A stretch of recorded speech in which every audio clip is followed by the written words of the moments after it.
Welcome back to WristFind. Today we are unboxing the Seiko SQBR-019, more well known as Seiko's Tactile watch for the visually impaired. I am super excited to open up this watch and take a look at it. It actually just arrived about 5 minutes ago, and this thing came straight from Japan as evidenced by the packaging and the fact that it took quite a while to get here, but she just showed up in the mail, so let's get right into it. Now, part of the reason this watch is so hard to get right now is because of Teddy Baldassarre's recent video with Casey Neistat. Casey ended up loving a slightly different version of this, and I think it caused the watch to be sold out pretty much everywhere. So I had to go to eBay to pick this one up. I got it for right around $115 US before shipping, and I ended up going with the white dial variation with the stainless steel bracelet. I'll try to leave a link down below to the same listing that I got mine from, but no promises that it's still in stock. So not much to be said about the packaging so far. We have the outer sleeve and the main box, and maybe some kind of warranty card and instruction manual. The packaging also came with this pamphlet, which I almost threw away,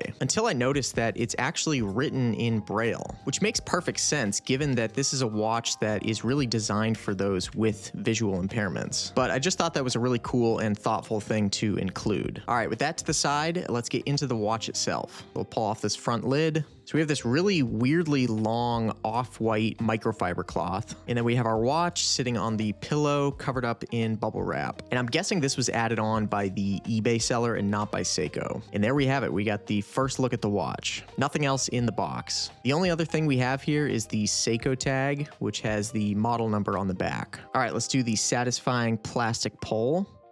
Let's pull this plastic off the back. Looks like we got some more plastic. And I'm not going to bother preserving this tag, so I'm going to see if I can just rip this off.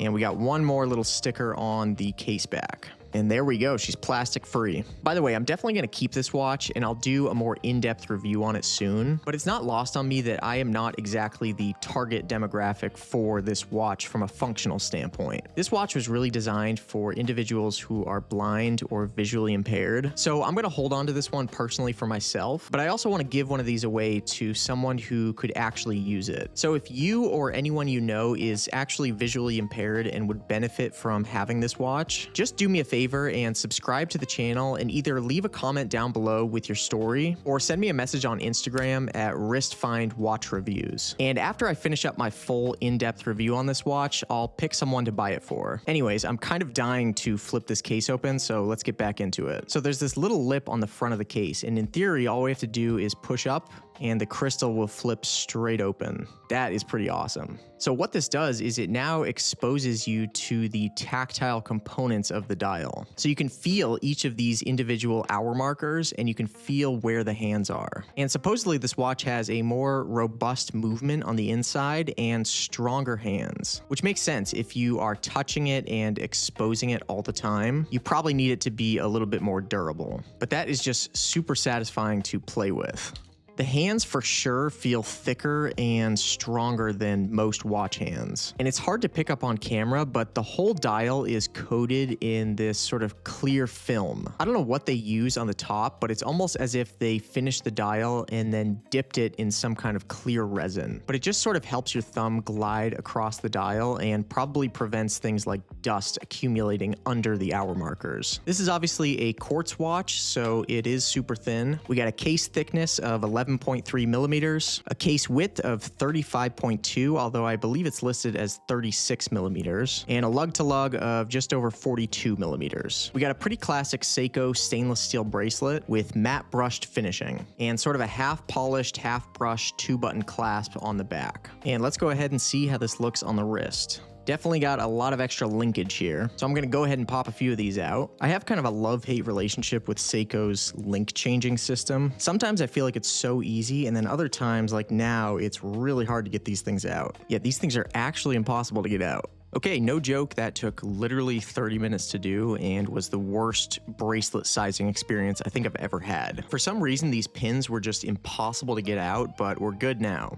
The watch wears nicely. It fits pretty much exactly how I expected on my 6.5-inch wrist. It wears a little small, but not too small. But with the simplicity of the watch and the dial, I think it just works at this size. And this open dial is just one of the coolest and most fun complications or functions of a watch I think I've ever seen.